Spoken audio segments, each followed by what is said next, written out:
Guarantee guarantee guarantee ಇದು guarantee news, ಸುದ್ದಿ ಖಚಿತ, ನ್ಯಾಯ ನಿಶ್ಚಿತ. ನಮಸ್ತೆ ವೀಕ್ಷಕರೇ, ನಾನು ಅಖಿಲೇಶ್ ದಬೇಕಟ್ಟೆ. ಈ ಸಲ ಕಪ್ ನಮ್ದೆ ಅಂತ ಪ್ರತಿ ಬಾರಿ ಕಳೆದ 17 ಸೀಸನ್ ನಿಂದ IPL ನಲ್ಲಿ ನಾವು ಕಪ್ ಗೆದ್ದೇ ಗೆಲ್ತೀವಿ ಅನ್ನೋ ಭರವಸೆಯಲ್ಲಿದ್ದೀವಿ ನಾವು ಕನ್ನಡದ ಕ್ರಿಕೆಟ್ ಅಭಿಮಾನಿಗಳು. ಪ್ಲೇಯರ್ ಯಾರೇ ಇರಲಿ, ಕಪ್ ನಮ್ದಾಗಬೇಕು, RCB ಗೆಲ್ಲಬೇಕೆನ್ನೋ ಭಾರಿ ವಿಶ್ವಾಸ ಅಲ್ವಾ? ಆದ್ರೆ ಈ ಬಾರಿಯ 18ನೆಯ ಟೂರ್ನಿಯ ಹರಾಜು ಪ್ರಕ್ರಿಯೆ ಮೊದಲ ಹಂತವನ್ನ ಗಮನಿಸಿದ್ರೆ, ಅಯ್ಯೋ, RCBಯ ಮ್ಯಾನೇಜ್ಮೆಂಟ್ ಕನ್ನಡ ವಿರೋಧಿನ, ಅದರಲ್ಲೂ ಕನ್ನಡದ ಆಟಗಾರರಂದ್ರೆ ಇಷ್ಟೊಂದು ನೆಗ್ಲಿಜೆನ್ಸಿನ ಅನ್ನೋ ಭಾರಿ ಪ್ರಶ್ನೆ ಮೂಡಿತು. ಅಷ್ಟೇ ಅಲ್ಲ, ಸಾಕಷ್ಟು ಸಾರ್ವಜನಿಕ ವಲಯದಲ್ಲಿ ಆಕ್ರೋಶ ಕೂಡ ಹೊರಗೆ ಹಾಕಿದ್ರು. ಯಾಕಂತಂದ್ರೆ ಮೊದಲ ಹಂತದಲ್ಲಿ ಯಾರೊಬ್ಬ ಕೂಡ ಕನ್ನಡದ ಆಟಗಾರನನ್ನ ಚೂಸ್ ಮಾಡಿರ್ಲಿಲ್ಲ. ಆದ್ರೆ ಅದಾದ ಮೇಲೆ ಮನೋಜ್ ಬಾಂಡೆಗೆ ಇರುವಂತದ್ದು, ಇನ್ನು ದೇವದತ್ತ ಪಡಿಕ್ಕಲ್ ಅವರನ್ನ ಆಯ್ಕೆ ಮಾಡಿದ್ರು.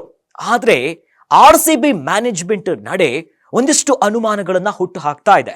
ಅದರಲ್ಲೂ ಕೂಡ ಕನ್ನಡಿಗರಂತಂದ್ರೆ ಇವರಿಗೆ ಇಷ್ಟೊಂದು ನೆಗ್ಲಿಜೆನ್ಸಿನ ಅನ್ನೋ ಪ್ರಶ್ನೆ ಮೂಡ್ತಾ ಇದೆ. ಹಾಗಾದ್ರೆ ಏನಿದು ಕಥೆ ಅಂತೀರಾ? ಈ ಕುರಿತಂತೆ ಇನ್ನಷ್ಟು ಡೀಟೇಲ್ಸ್ ಇಲ್ಲಿದೆ ನೋಡಿ. RCB ಆಡಳಿತ ಮಂಡಳಿ ವಿರುದ್ಧ ಫ್ಯಾನ್ಸ್ ಆಕ್ರೋಶ. RCBಯ ಮ್ಯಾನೇಜ್ಮೆಂಟ್ ಕನ್ನಡದ ಆಟಗಾರರ ಮೇಲೆ ಜಾಸ್ತಿ ಒತ್ತು ನೀಡದೆ ಇರೋದಕ್ಕೆ RCB ಅಭಿಮಾನಿಗಳು ಗರಂ ಆಗಿದ್ರು. KL ರಾಹುಲ್ ಪ್ರಸಿದ್ಧ ಕೃಷ್ಣ ಖರೀದಿಗೆ ಮುಂದಾಗಲಿಲ್ಲ. ಈ ಬಾರಿ ಭಾರಿ ನಿರೀಕ್ಷೆ ಇತ್ತು, KL ರಾಹುಲ್ ಅವರನ್ನ RCB ತಂಡಕ್ಕೆ ಆಯ್ಕೆ ಮಾಡ್ತಾರಂತ. ಆದ್ರೆ RCB ಮ್ಯಾನೇಜ್ಮೆಂಟ್ ನಿರ್ಧಾರದಿಂದಾಗಿ ಅಭಿಮಾನಿಗಳಂತೂ ಸಾಕಷ್ಟು ಆಕ್ರೋಶವನ್ನ ಹೊರಗಾಕಿದ್ರು. ಮಯಾಂಕ್ ಅಗರ್ವಾಲ್ ಕಾರ್ಯಪ್ಪ ಖರೀದಿಯಾಗಿಲ್ಲ. ಭರ್ಜರಿ ಆಟದೊಂದಿಗೆ ಬೇರೆ ತಂಡದಲ್ಲಿ ಮಿಂಚುತ್ತಿರುವ ಮಯಾಂಕ್ ಅಗರ್ವಾಲ್ ಮತ್ತು ಕಾರ್ಯಪ್ಪನನ್ನ ಈ ಬಾರಿ ಖರೀದಿ ಮಾಡಿಲ್ಲ. ಅಭಿನವ್ ಮನೋಹರ್, ಕರುಣ್ ನಾಯರ್, ವೈಶಾಖ್ ಯಾರೂ ಇಲ್ಲ. ಕನ್ನಡದ ಇವೆಲ್ಲ ಆಟಗಾರರನ್ನು ಕೂಡ ಈ ಬಾರಿ RCB ಮ್ಯಾನೇಜ್ಮೆಂಟ್ ಕೈ ಬಿಟ್ಟಿರೋದೇ ಭಾರಿ ಆಕ್ರೋಶಕ್ಕೆ ಕಾರಣವಾಗಿದೆ. ಮ್ಯಾನೇಜ್ಮೆಂಟ್ ವಿರುದ್ಧ ಕನ್ನಡಿಗರ ಆಕ್ರೋಶ. RCBಯ ಮ್ಯಾನೇಜ್ಮೆಂಟ್ ವಿರುದ್ಧ ಭಾರಿ ಆಕ್ರೋಶ ವ್ಯಕ್ತವಾಗಿದೆ. ಇದಕ್ಕೆ ಕಾರಣವೇ ಕನ್ನಡದ ಆಟಗಾರರನ್ನ ಕೈ ಬಿಟ್ಟಿರೋದು. KL ರಾಹುಲ್ ಖರೀದಿ ಮಾಡ್ತಾರೆ ಅನ್ನೋ ನಿರೀಕ್ಷೆ ಇತ್ತು. ಈ ಬಾರಿಯಾದ್ರೂ KL ರಾಹುಲ್ ಅವರು RCB ತಂಡಕ್ಕೆ ಆಡ್ತಾರೆ ಎನ್ನೋ ಭಾರಿ ನಿರೀಕ್ಷೆಯನ್ನ ಇಟ್ಟುಕೊಂಡಿದ್ರು ಅಭಿಮಾನಿಗಳು. KL ರಾಹುಲ್ ಖರೀದಿಗೆ ಆಸಕ್ತಿ ತೋರಿಸದ ಆಡಳಿತ ಮಂಡಳಿ. ಈ ಬಾರಿ KL ರಾಹುಲ್ RCB ತಂಡವನ್ನ ಸೇರ್ತಾರೆ ಅನ್ನೋ ಭಾರಿ ನಿರೀಕ್ಷೆಯಲ್ಲಿದ್ರು RCBಯ ಅಭಿಮಾನಿಗಳು.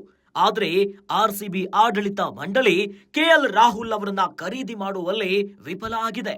ರಾಯಲ್ ಚಾಲೆಂಜರ್ಸ್ ಬೆಂಗಳೂರು ತಂಡ ಕ್ರಿಕೆಟ್ ಜಗತ್ತಿನ ಅತ್ಯಂತ ಜನಪ್ರಿಯ ತಂಡಗಳ ಪಟ್ಟಿಯಲ್ಲಿ ಅಗ್ರ ಸ್ಥಾನದಲ್ಲಿ ನಿಲ್ಲುತ್ತೆ.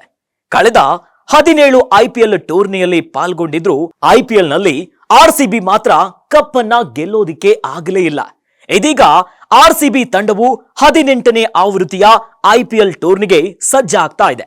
IPL ಮೆಗಾ ಹರಾಜಿಗೂ ಮುನ್ನ RCB ಫ್ರಾಂಚೈಸಿಯ ವಿರುದ್ಧ ಸಾಕಷ್ಟು ವಿರೋಧದ ಅಲೆ ಕೇಳಿಬಂದಿತ್ತು.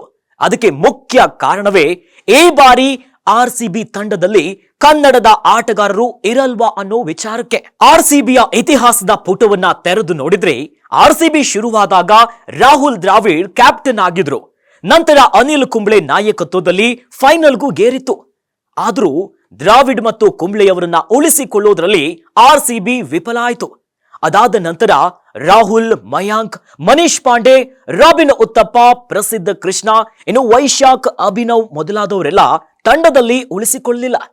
RCB ಬಿಟ್ಟ ರಾಬಿನ್ ಉತ್ತಪ್ಪ ಮತ್ತು ಮನೀಶ್ ಪಾಂಡೆ ಬೇರೆ ತಂಡಗಳಲ್ಲಿ ಭರ್ಜರಿಯಾಗಿ ಮಿಂಚಿದ್ರು. ಇನ್ನು ಪ್ರತಿ ಬಾರಿ ಒಬ್ಬ ಆಟಗಾರರಾದರೂ ತಂಡದಲ್ಲಿ ಇರ್ತಾ ಇದ್ರು. ಪ್ಲೇಯಿಂಗ್ 11 ನಲ್ಲಿ ಇರದೆ ಹೋದ್ರೂ ತಂಡದಲ್ಲಿ ಕನ್ನಡದ ಆಟಗಾರರು ಇರ್ತಾ ಇದ್ರು. ಈ ಬಾರಿ ತಂಡದಲ್ಲಿ ಒಬ್ಬನೇ ಒಬ್ಬ ಕನ್ನಡಿಗ ಇರಲ್ಲ ಅಂತ ಮೊದಲ ಹರಾಜು ಪ್ರಕ್ರಿಯೆ ನೋಡಿ ಎಲ್ಲರೂ ಕೂಡ ಶಾಕ್ ಆಗಿದ್ರು. ಆದ್ರೆ RCB ಈ ಬಾರಿ ಹರಾಜಿನ ಕೊನೆಯ ಹಂತದಲ್ಲಿ ಕನ್ನಡದ ಆಟಗಾರರನ್ನ ತಂಡಕ್ಕೆ ಸೇರಿಸಿಕೊಂಡಿದ್ದಾರೆ. ಕಳೆದೆರಡು ವರ್ಷ ತಂಡದಲ್ಲೇ ಇದ್ರೂ ಬೆಂಚನ್ನ ಕಾಯ್ತಿದ್ದ ರಾಯಚೂರಿನ ಮನೋಜ್ ಬಾಂಡೆಗೆ ಅವರನ್ನ ಈ ಬಾರಿ RCB ಮೂಲ ಬೆಲೆ 30 ಲಕ್ಷಕ್ಕೆ ಮರಳಿ ಸೇರ್ಪಡೆಗೊಳಿಸಿದೆ. ಇನ್ನು ಮೊದಲ ದಿನ ಹರಾಜಿನಲ್ಲಿ ಸೇಲ್ ಆಗದೆ ಉಳಿದಿದ್ದ ದೇವದತ್ತ ಪಡಿಕ್ಕಲ್ ಅವರನ್ನ ಮೂಲ ಬೆಲೆ 2 ಕೋಟಿ ರೂಪಾಯಿಗೆ ಆರ್ಸಿಬಿ ಖರೀದಿ ಮಾಡಿದೆ. ನೋಡಿದ್ರಲ್ಲ ವೀಕ್ಷಕರೇ, ಈ ಬಾರಿ ಕನ್ನಡಿಗರೇ ಆರ್ಸಿಬಿ ತಂಡದಲ್ಲಿ ಇಲ್ವಾ? ಇನ್ನು ಅದರ ಜೊತೆಯಲ್ಲಿ ಭಾರಿ ವಿರೋಧಗಳು ಕೇಳಿಬರ್ತಾ ಇತ್ತು. ಆದ್ರೆ ಕೊನೆಗೂ ಕೂಡ ದೇವದತ್ತ ಪಡಿಕ್ಕಲ್ ಮತ್ತು ಮನೋಜ್ ಬಾಂಡಗಿ ಅವರನ್ನ ಆಯ್ಕೆ ಮಾಡುವುದರ ಮೂಲಕ ಈ ಬಿಸಿ ಆಕ್ರೋಶ ಸ್ವಲ್ಪ ಕಡಿಮೆ ಆಗಿದೆ. ಒಟ್ಟಲ್ಲಿ ಈ ಸಲ ಆದ್ರೂ ಕಪ್ ನಮ್ಮದಾಗ್ಲಿ, ಪ್ರತಿ ಬಾರಿ ಆಸೆಯನ್ನ ಹೊತ್ತು ಬರ್ತಿದ್ವಿ. ಈ ಬಾರಿ ಆದ್ರೂ ಗೆದ್ದು ಬೇಗಲಿ ಆರ್ಸಿಬಿ ಅನ್ನೋದೇ ನಮ್ಮ ಆಶಯ. ಜೊತೆಯಲ್ಲಿ ಆರ್ಸಿಬಿ ಕಪ್ ಗೆದ್ರೆ ಆ ಕ್ರೇಜ್ ಕಡಿಮೆ ಆಗುತ್ತೆ ಅನ್ನುವಂತಹ ಮಾತು ಕೂಡ ಇದೆ. ಒಟ್ಟಲ್ಲಿ ಏನೇ ಆಗ್ಲಿ ಈ ಸಲ ಕಪ್ ನಮ್ಮದಾಗ್ಲಿ ಅನ್ನೋದು ನಮ್ಮ ಆಶಯ.